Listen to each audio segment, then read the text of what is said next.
रात का काला अंधेरा छा गया था जब सुमन ने पुरानी हवेली के दरवाजे पर कदम रखा। उसके दोस्तों ने उसे चेतावनी दी थी, लेकिन उसकी जिज्ञासा उसे खींच लाई थी। जैसे ही वह अंदर गई, उसे एक फुसफुसाहट सुनाई दी, मुझे बचाओ। यह आवाज उस दरवाजे से आ रही थी जो हमेशा बंद रहता था। सुमन ने धीरे धीरे दरवाजे की ओर बढ़ते हुए सुनी।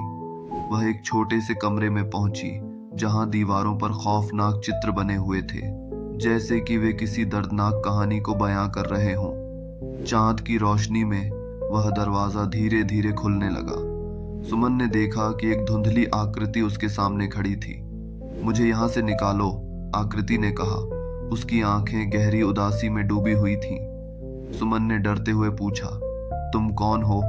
आकृति ने एक दर्दनाक स्वर में कहा, मैं यहाँ फंसी हूँ, सदियों से।